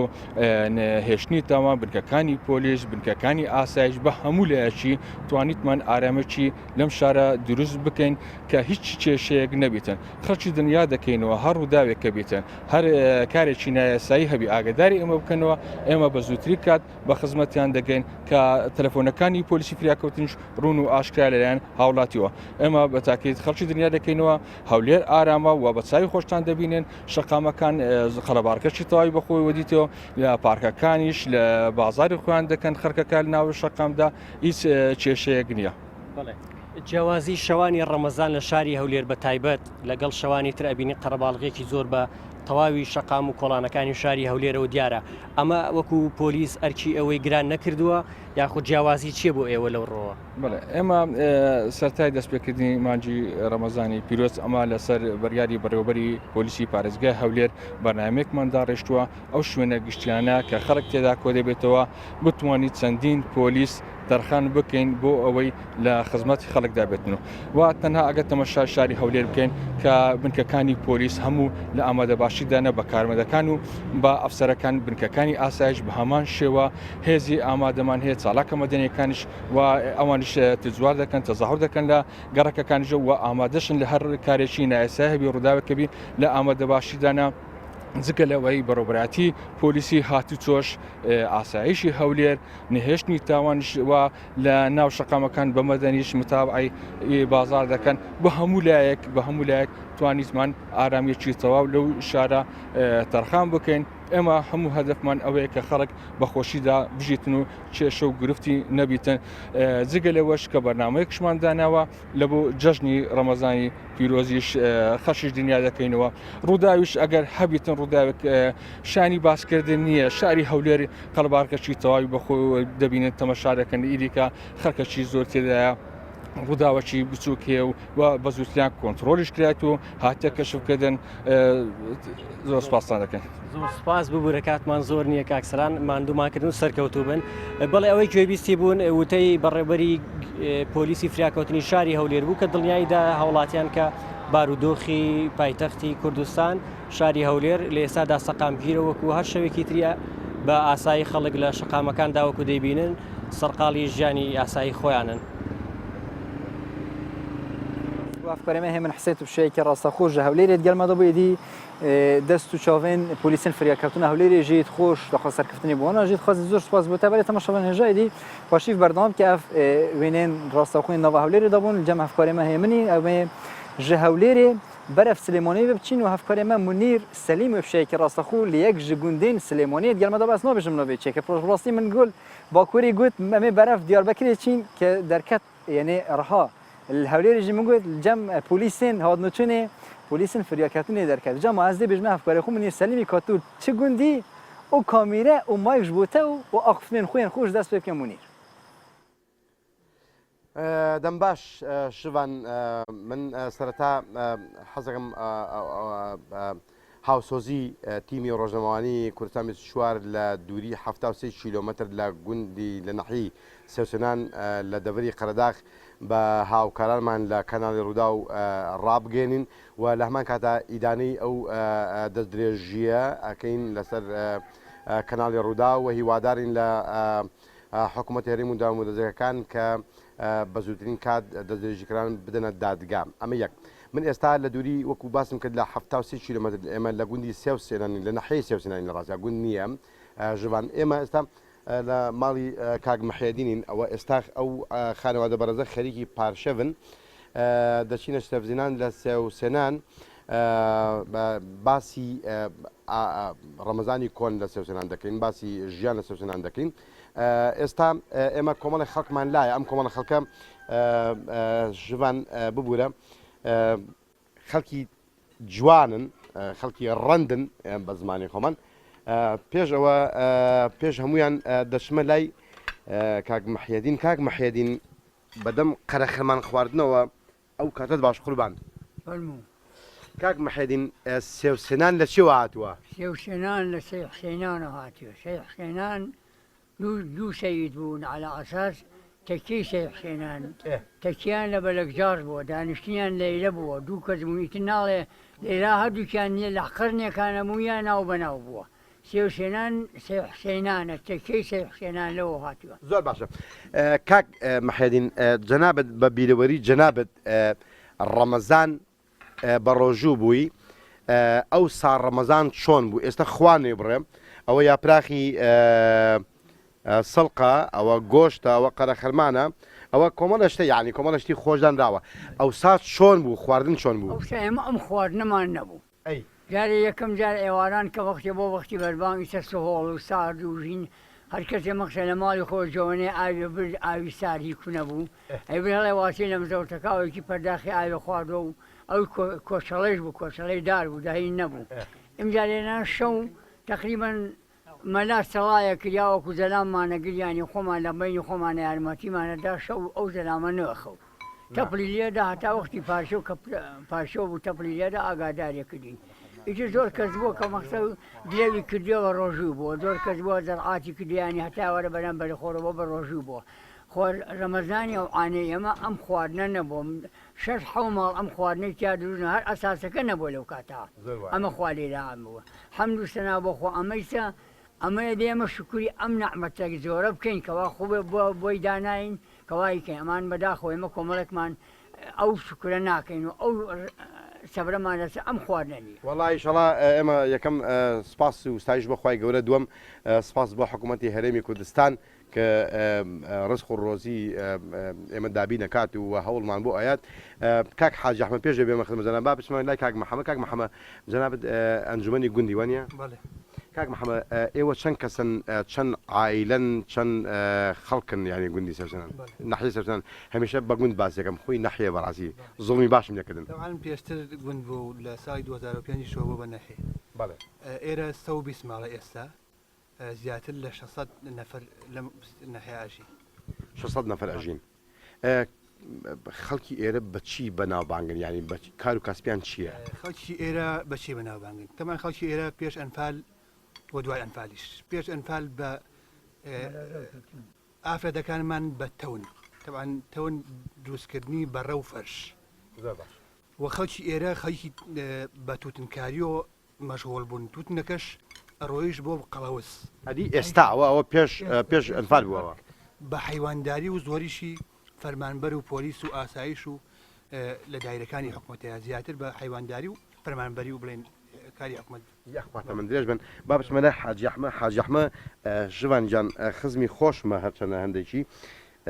کاک حاجی ئەم کاتت باش یاخواتە من درێژ بێ حاجی جان ئێوە خەڵکی سێوسنان میوەجات و باسی ئەوم بۆ بکە ینی باسی میوەجاتوانم بکە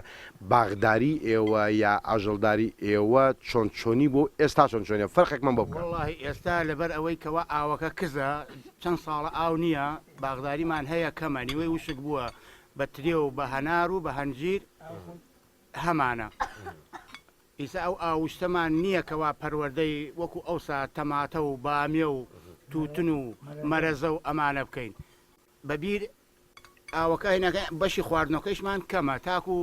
لە نارمسییا بیریان بۆ لێداین تاکو ئێستا ئاوەکەیشان بۆ نەهاوردی زۆر باشە باسی ئەمە کاک حاجی تۆ لەگەڵ دادەسەبیحەیە ئێستا چاوی لێمە کاک زانای هاوکارم ئەگەر ئەوە دادەسەبیحەیە ئەو ژنە خانومان لێەوە دادە ڕەختەیە دادە ڕەختە خێزانی کاک بەڵێ جەنابێت کاک بادینە ببوورە ئەو دادەسەبیحەش خێزانی کاک حاجی ئەحمە کاک حاجی ئەحمە تۆ دادەسەبیح هێنایە تۆ ئەو دۆزیاوە تۆ هێنا من ئەوم دۆزیەوە کچی خاڵی دایکم بوو کچی خاڵی دایکم بوو وڵا ئیتر لەوێ داوام کرد و دایان پێم و ئاوهای مالک بێ یەک من ئەچمەلای دادەسەبیحە ژنێکی خانومانە تخوا لێرەوە دادەسەبیحە بەخوا ڕەختە ببوو لە من پشتەکەمە جەنابەت دادەسەبیحەم جەنابەت بە بیرەوەری جەنابەت لە ساڵانی چەنەوە جەنابەت بە ڕۆژوو بووی ڕۆژوو گرتو ئەگەر بەبیری بێت خوا منی نازان بەس ئەو نازانم لە زوو هەیتر نازانم چەند ساڵە یعنی لە زۆر چەند ئەو کاتێک کە تۆ بە ڕۆژوو بووی ژیان چۆن بوو ژیانی مەسڵەن کوردەواری چۆن بوو ئێستا چۆنە وەڵا ئیسە باشە ئەوسا هیچ نەبوو ئەوسا هیچ نەبوو براخۆر بەخوا کونە بوو ئایان تێگەرەوە خواردەوە نێوەی گەرم و نێوەی بەحاش لە دێنەوە ئەی پێم بڵێم کاتێک کە حاجی ئەحمە هابوو داوە ینی هەستە بەچی ئەکرد و زادی خوا ڕێک پێم بڵێ بەخوا مرین منەوە من 11 ساڵ بووم هەر ئەقڵی هیچم نەبوو زۆر باشە یەخوا سەلامت بین ئێستا ئێوە کوڕکشتان کوڕتان ژینیە ناوە و ئێوە ئێستا نەنکن و داپیرن و لەلایەن کچیشەوە هەروایە تەمەندرێژ بین ئینشاڵڵا دەباشە کاکە ئێمە وا گەڕاینەوە ینی ئێوە ئەوەنە زۆر ئێمە مەکەن با هەندێک لەگەڵ دادەڕەختە مامۆسا بەهادین پیاوێکی چۆنە خراپ نیە لەخوا بزێ ئاخر لەبەرەوەی نایەستا لە بەرامبەرمان دانیشتووە و ئەوە هەر وەکو دوو بە دوو قساکەین ڕاشکرد باشە لەخوا بزێ چی زۆر باشە شەڕ ناکەین و ئاژاوەمانی و لەخوا بزیابێ لەخوای گەورە بەزیابێ یاخوا سەلامت بن ئینشاڵڵا دەباشە شوان وا من گەڕامەوە لای بەڕستان ئێمە لە گوندی سێوسێنان هەوایەکی خۆش هەیە ئێمە خوانێ بڕێ ئەمانە خەڵکی